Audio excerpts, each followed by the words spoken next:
Thank you, Dikla.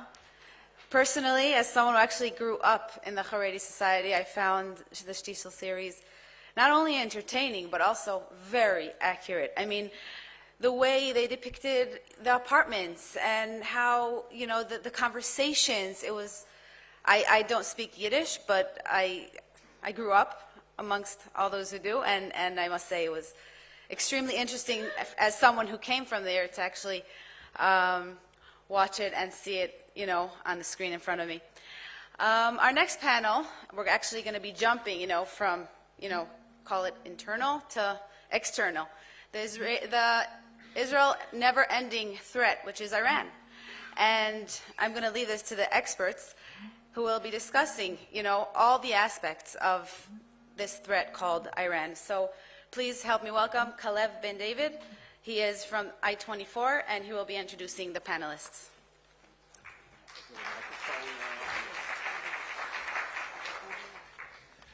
Good morning, everybody. A very interesting panel, and I see, looking at the program, there are very interesting panels, but I'm going to venture to say, and I don't know if this will be the most interesting panel, but I do think, without question, it's going to be the most important panel that you hear in the next 2 days, because if you ask any Israeli in authority or any even well-informed Israeli, what is the single most pressing important subject facing Israel today, it would be the threat of Iran, and largely also the possibility of the Iran nuclear threat.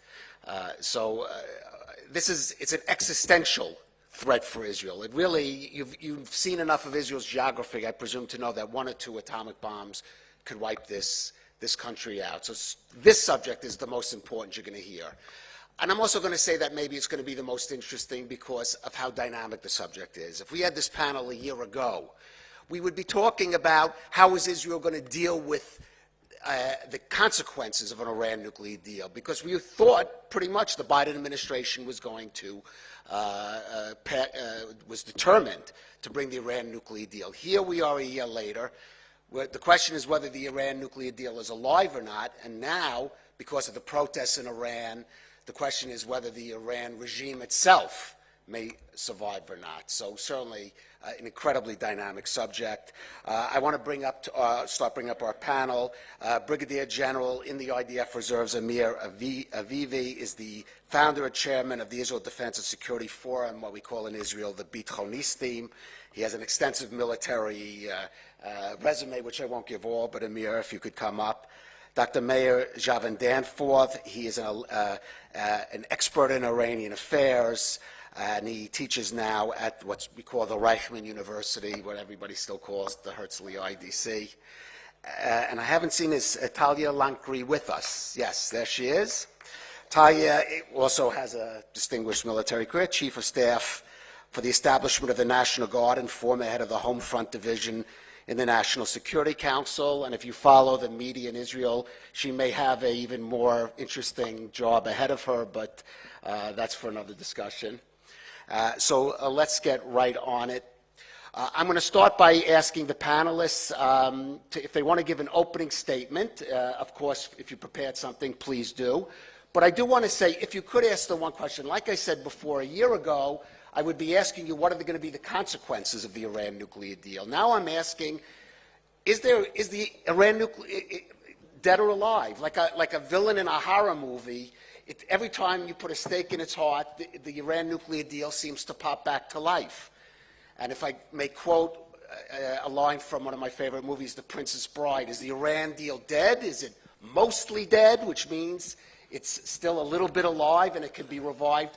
Where are we today? Maybe Talia, we'll start with you, if that's okay. Me? Just because I'm a woman? And you have a microphone in your hand. Oh, you do? Yeah, Talia, yes. Okay. That's part of it. Okay, so I'm sorry a little bit for my not very good English, but I'll try it. Okay, so I don't think that that this deal dead, and just because the world can't maybe can't allow this imbalance in this world. So I think that this deal must be happened. Maybe I hope that it will be happened. And also, although I express my hopes, I can see it happened with, I can see three scenarios. One, to continue the negotiation and achieve the deal. The next scenario, to continue this shuffling, compression the negotiations. And the third one, to collapse, the collapse or the failure of the negotiation, the failure and the U.S. confident that they fail. And it all depends on the sanctions that the Western world will be made on this on Iran. That's what I think. Okay, Mayor, you can, again, if you address the you can answer the question, but if you have some other statement to say, Mayor, go ahead if you're prepared to present. How long do you have? Okay, let's say, let's start with 3 to 4 minutes for the opening, if you can, so other people can we'll all get the chance to speak. Thank you very much. The Iran deal is dead. It's just that nobody wants to issue the death certificate. It's over. I don't agree with the applause, respectfully.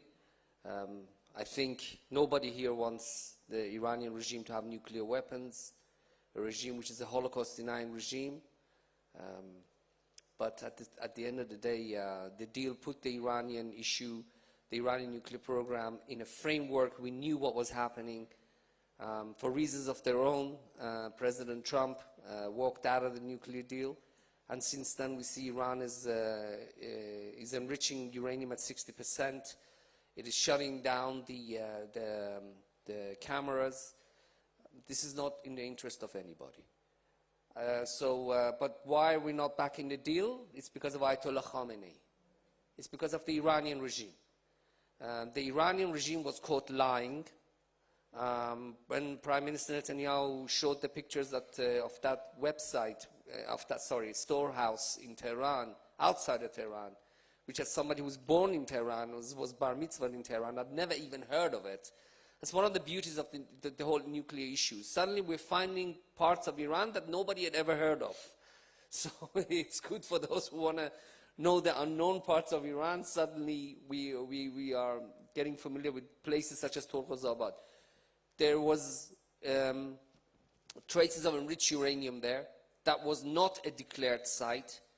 What was the Iranian regime doing with enriched uranium at a site that was not declared? Now, we don't know if that was done before the nuclear deal, after the nuclear deal, it doesn't matter. So the Iranian regime knows it can't come back to the nuclear negotiations, because whatever you think of President Biden, he's not going to allow the Iranian regime to stonewall this issue. He's not going to do that, and Khamenei knows this. So what is Khamenei's insurance policy? It's called Vladimir Putin. And this is why it's very important that Russia does not emerge as the winner in Ukraine. For other reasons, but including for Iran. Because if Russia has Russia does well in Ukraine and then has resources to dedicate to Iran, then the regime will be far more emboldened in the way it treats Israel. China also. Sorry? In China also? The issue of China, it's different. The Chinese now are actually moving away from Iran. The Chinese see that the Iranians have decided to put all their eggs in the basket of Russia, which means that going in the direction of the most sanctioned country, which is Iran, the second most after North Korea, has joined a pact, is part of an axis with another very sanctioned regime. And whatever you think of the Chinese, they don't like to do business with people who are sanctioned. Not to do business at all. So this is why the Chinese are moving towards Saudi Arabia. But to come back to the issue of Russia, Vladimir Putin saved Alexander Lukashenko in Belarus. Vladimir Putin saved Bashar al-Assad in Syria. And as far as Ayatollah Khamenei is concerned, Vladimir Putin is the only person who could save his regime potentially, which is why he's moved there. What do we do with the nuclear program? I've got another 30 seconds. We make sure that unless The Iranian regime answers questions about the nuclear, these sites that there is traces of enriched uranium. There is not going to be a deal, and there won't be a deal. But if the Iranian regime continues getting closer to a bomb, and it's very important that they understand, with or without Putin, their nuclear program will not be salvageable. It could be, and it will be destroyed. All right, well, we'll get into the details of that. I do want to give Amir Avivi a chance to react, because he's been enough of a guest on my program to know that he doesn't quite feel the same way about an Iran nuclear deal as you do. Yes. First of all, why is this deal so terrible? The reason why it's so terrible, it's at the end of the day, the deal says clearly that Iran will be able to be nuclear. The idea of the deal is that it has a sunset. When it's finished, the Iranians can produce as much, create as much material as they want for nuclear bombs, which means that they can have an endless amount of nuclear bombs. The way they can move from not having a bomb to having 100 bombs within a month. This is the deal. This is why it's so terrible. And also, there is no real inspection. It talks only about sites that are known, not other sites that are not known. And there we see production of nuclear capabilities. And what we see today is basically Iran has sided completely with Russia and with China. Iran is weaponizing Russia. It's using its UAVs in Ukraine. It has become a clear enemy of the West. And this is why I agree that this deal is dead. There is no way to deal with Iran when Iran is siding with Russia, when Iran is fighting in Ukraine, using its technologies, helping the Russians build industries to fight the West. Now, for the Israeli government, for this coming government, Iran is the most important, the most pressing issue that this government is going to deal. This means that Israel needs to do a complete change of priorities. It needs to prepare the army, the Mossad. But this is the first priority in Israel and in the army. Well, let me hold off a minute, because we're jumping ahead to the next question, because I think we do have a consensus here. Disagreement on whether it's a good or bad thing that the deal is dead, but I think we have an agreement more or less that it is dead as we know it. And that brings us to an expression that we've only started to hear in the past year, Plan B. What is the Plan B? And for example, do you believe that President Biden, with or without Israel, would order a U.S. attack on nuclear facilities? Let's start. Yes. First of all, I think Israel needs to prepare an independent attack. And I think that the Israeli force can do it. It just needs to prepare it, and it will be, it costs a lot. And we heard just yesterday the Prime Minister that will be Bibi Netanyahu that said that it's going to be more preparing for this solution, for this attack.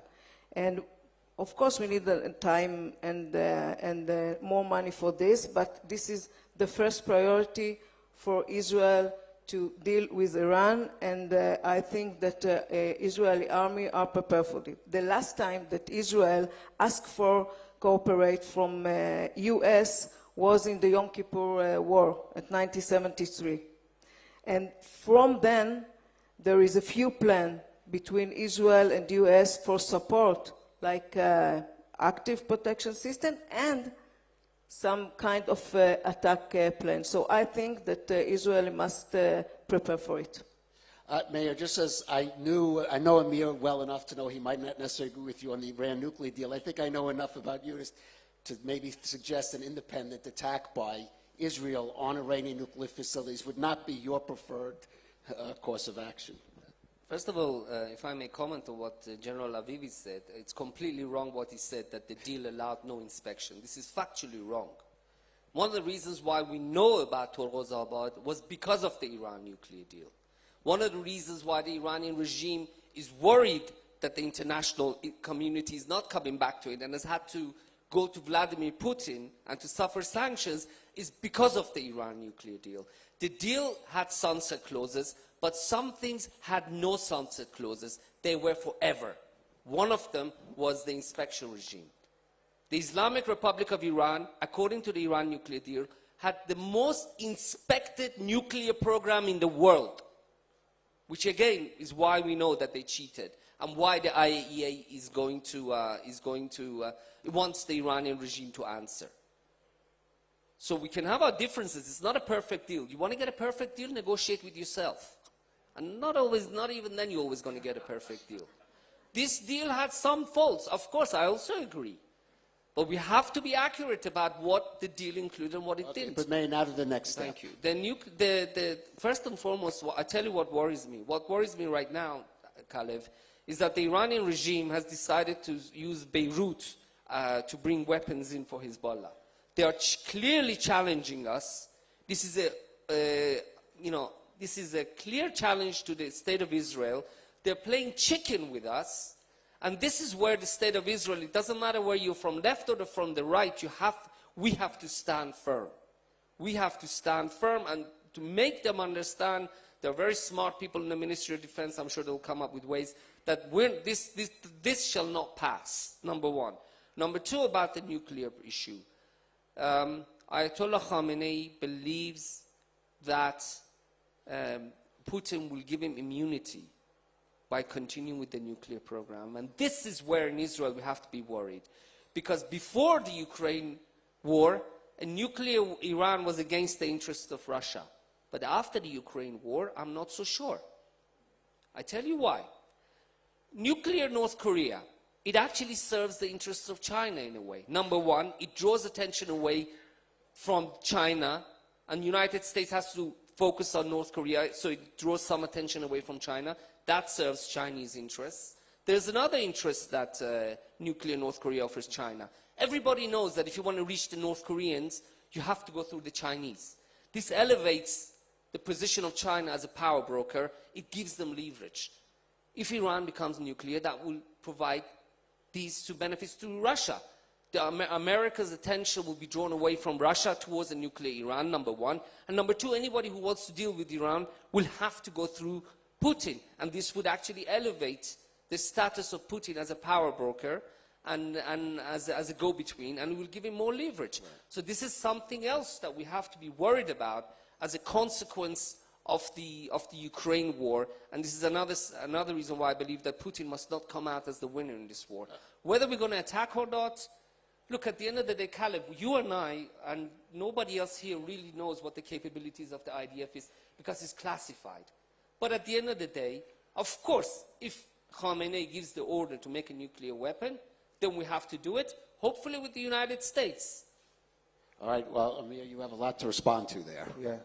First of all, as I said about inspection, of course there was inspection, but only on specific sites. If Iran produces in Syria or does it in other sites, no inspection.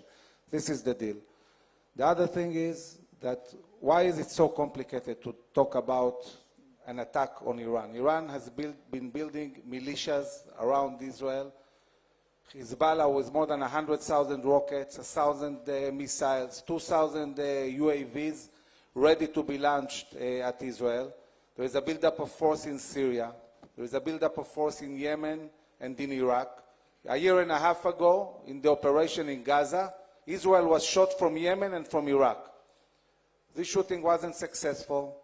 It wasn't perfect operationally, but the buildup of force is there, and it's happening. And when Israel thinks about whether to attack Iran, it's not only thinking about how complicated it is to attack thousands of kilometers from Israel, crossing the whole Middle East with sites that are spread all around Iran. It's also thinking about the fact that this is going to be a full-scale regional war. It's going to be a war in Lebanon. It's going maybe to be a exchange of fire with Syria, Iraq, Yemen, Hezbollah, Hamas, Islamic Jihad. You know, we have seen Gaza quiet in the last year, but there is a huge buildup of force there. They are continuing to build their forces. And remember something else, everything that we are seeing now in Judea and Samaria, all this terror wave that we have seen in the last months, behind it, Iran, putting a lot of money in with Hezbollah, weaponizing terror organizations and affecting everything that is going on also in Judea and Samaria. With Hamas, with Islamic Jihad, that is basically a part of the Iranian buildup of forces. So Iran is everywhere. Iran is also trying to affect Israeli Arabs. So the decision is not easy. And it's clear that the Israeli government's first priority is convince the American establishment that eventually this attack will be needed. This is part of the idea where Israel has been moved from EUCOM to CENTCOM. The ability to coordinate much better not only with the US, but also with its allies in the Middle East, with Saudi Arabia, with the Emirates, with Bahrain. And I think there is an understanding. We see Prime Minister Netanyahu talking about normalizing relations with Saudi Arabia. It doesn't come by chance. Everybody understands that we need to get closer together to deal with this huge issue that we need to deal with in the next years. As we can see, it's an incredibly deep and complex subject, but I do want to keep it going because there is another huge factor here that we have to discuss, and that is the protests, the ongoing protests in Iran, the impact it could have on what we've been talking about, and also how much of a threat there are to regime. Just the other day, stories, and I don't know how reliable it is, it came from the opposition, that some of the Iranian leadership is making preparations for refuge in Venezuela to perhaps as their safety net if they have to flee. So let me ask Talia about these protests in Iran, the impact on what we've been talking about, the deal, and how serious a threat to the regime, and how should the rest of the world, including Israel, be responding? Okay, I think until the Mondial, Iran deal with this protest inside home, but when it was outside, now it's a big problem, and that's why they allow the hijab thing and all the thing that we heard. But I think that the central problem with this protest, there is no leadership to this protest. If it was a leader for this protest, I think that the world, maybe it was easier to the world to support this revolution with funding, with weapons, and recognize this the leader. And I think the world now can't do nothing with this protest. I think the main thing that the world needs to do, the Western world, is the more sanction for on Iran, and this is the main thing that I think that the world can do. All right. By the way, I should have mentioned, I am going to let the audience, after this round of answers, if somebody has a question or even a comment, that will be fine. But Mayor, let's move to the protest, some of the aspects I raised, and if there's a point. What's the most important question you want me to address? I think for you, because you especially deal with the internal Iran, is how much of a threat is this to you? Do you believe that story, that there are containers being shipped from Iran to Venezuela of goods for maybe some of the IRGC leadership ready to jump ship? I mean, how serious do you think this is? I don't know. I really don't know about that story. I heard about it. Of course, I can't confirm. Well, how serious a threat to the regime is this, of these protests? I think what is a serious threat to the regime is the regime's inability to answer fundamental issues.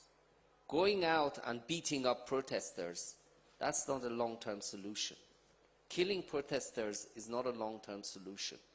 There are people within this regime, you know, the elite have money, but the relatives, their cousins, those are people, you know, when there's inflation of 70% or 100% for food, and inflation of 200 or 300% for medicine, you're going to hear about it, even if you belong to the elite, from your relatives, from your friends, And the the way I see it, Ayatollah Khamenei is frozen.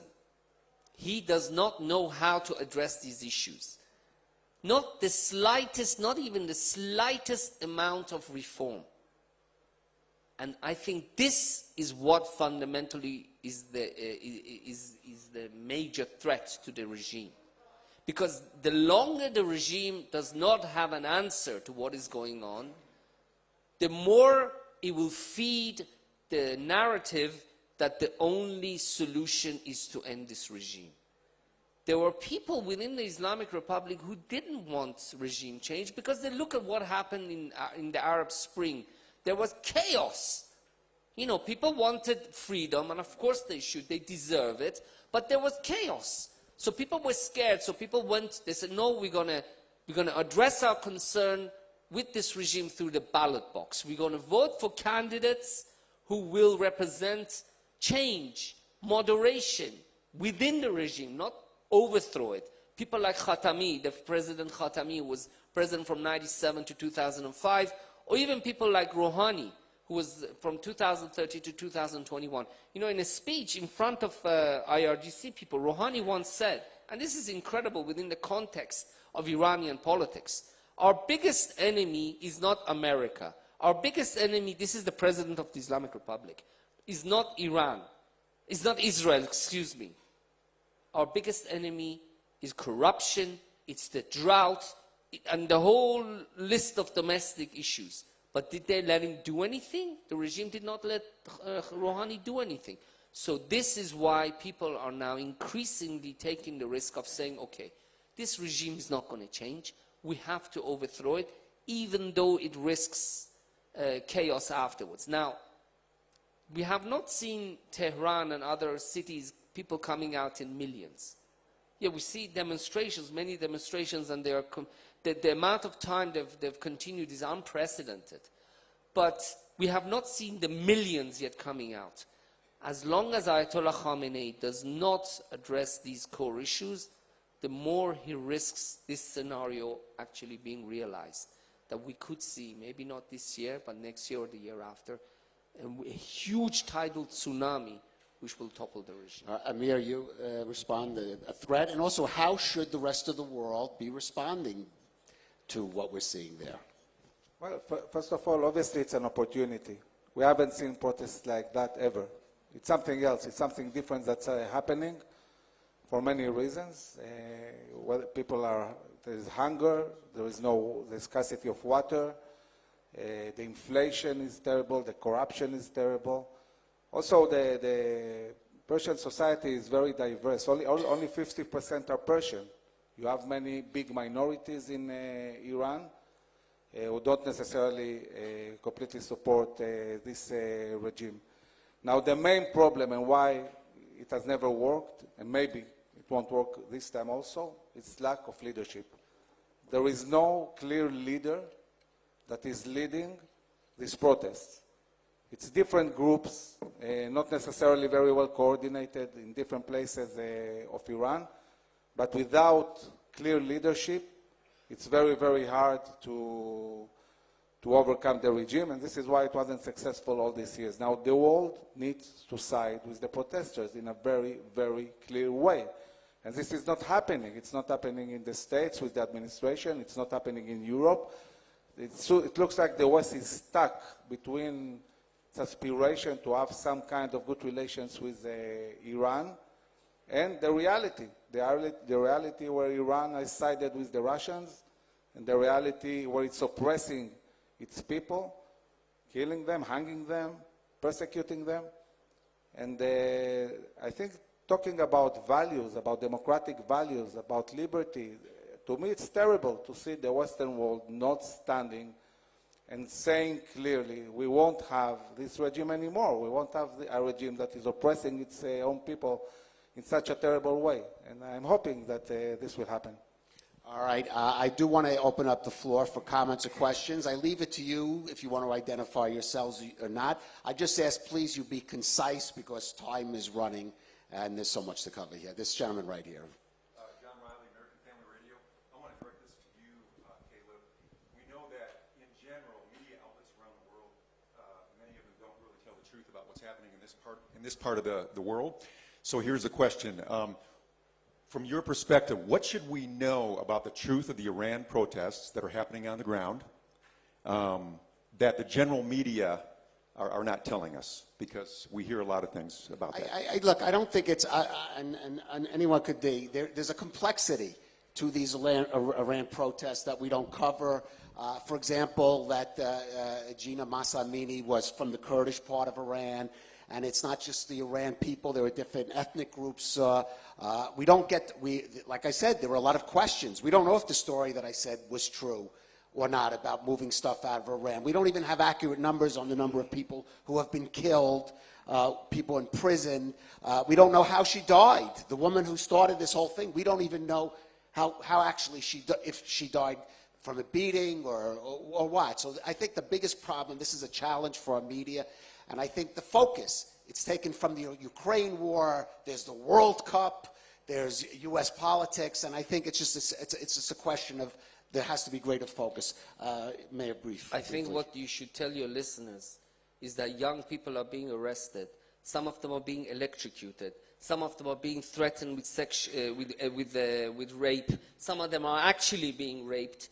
Some of the families of those who are killed are called by the security services and threatened. It's not bad enough that it's not enough that they killed their loved ones. Afterwards, they call them and they threaten the families. And please tell all the mothers and sisters of the United States, please stand with the women of Iran. You have your freedom. You fought for your freedom. Please stand with your sisters in Iran who are fighting for the basic rights that you have in America. They deserve it as much as you do. I think we could all agree on that. The gentleman right here. Yeah, I'll direct this to Amir, but then anyone else who would like to, starting with Amir and then anyone else who wanted to chime in. You mentioned a lack of leadership in terms of the protests, a lack of organization. And I'm asking this question genuinely from ignorance and perspective. I don't know, so I'm asking your perspective on Miriam Rajavi and the MEK movement, simply because I do know that they do seem to be organized and they seem to be consistent, but I don't know on the ground anything about it. But that movement in particular, as someone who's trying to give leadership, any comment at all? Well, Amir had mentioned about lack of leadership, but I'd love all of you to weigh in. Yeah, I think that we see more organized organizations in the opposition outside of Iran. Outside of Iran, you know, there is the opposition, it's organized, it's on the media and so on, to a certain extent. The problem is what's going on inside. And the problem is lack of leadership inside Iran that can really take all the different factions, and you have Kurds, and you have Azaris, and you have Arabs, and you have Persians that are opposing the government, and Iran is huge. It's a huge country. It's spread all over geographically. The regime is disrupting the internet, the connection between the different parts. So it seems like everything is going on locally in each town and in each city, and they are having problems to really coordinated massive process all over Iran. This is the problem. So it's a challenge. It's a big country. It's a diversified country. And really seems that it's the women that managed to create some kind of women fellowship and coordination. But I don't see any clear leadership inside that is pushing forward this protest. Well, yes, this woman right here. You're waiting for microphone. How does Israel, in fact, intend to deal with the dilemma of Russia dealing with two specific realities? One that you made very clear when it comes to the importance of not allowing Russia to win against Ukraine. How do you balance those issues, with the other side of Russia's control over Syrian airspace? Because Russia did send a loud message back in July when they fired the S-300 missiles against Israeli aircraft. Yes, we have two officers, former officers here, or reserves. So I think that from the very beginning, Israel's interests were very clear. We need good coordination with the Russians in Syria. Russia, in a way, is a stabilizing factor in the northern part of Israel, stabilizing our border with Syria. We need a coordination. We also need coordination with them when it comes to Iran. We have managed during the years to stop different capabilities from Russia to Iran. So Israel has to be very, very careful on the Ukrainian issue. Of course, we are against the war. Of course, we want to assist Ukraine any way we can, but not with weapons. And this is why the Minister of Defense was very, very clear a month ago. He said we are not going to sell weapons to Ukraine that can be used against the Russians. And I think Israel will keep this policy also in the coming government, especially we know the good relationship between Netanyahu and Putin. Russia is a very strong player in the Middle East, and Israel needs to have a good relations with Russia. This gentleman here. Thank you very much. My question is one. We are in interesting times in the world. There's a vacancy in the office of a global moral police or leadership. Clearly, we are seeing decadence in Israel. The same pattern is replicated in Iran. And one of the things that we've been seeing is that perhaps Israel will respond to global decadence if it's a threat to Israel itself and not globally. Is there an opportunity that the IDF, under the leadership of the new PM, will be able to respond to these global threats, even if sequentially they are not an immediate threat to Israel? I mean, because the lack of leadership is because Trump responded to threats globally, whether they were a direct threat to America or not. But there's a clear leadership in a moral leader that will be able to shut down a majority of these belligerents before they mature or, they become too much. All right, well, so the answer, I'd love to get the answer from Mr. Mill and also perhaps a scholarly perspective from Mr. Javenda. Thank you. Okay. Does anybody have a response to that? I don't think that Israel can step in the shoes of the U.S. We're not a global power until not the Messiah will come. When he will come, we'll talk about it. But for the time being, I can tell you that the IDF is not even big enough to deal with the local threats that we have, especially if we have a full-scale war with Iran, maybe combined with an uprisal inside Israel. I think that I agree with you that definitely there is lack of leadership. The U.S.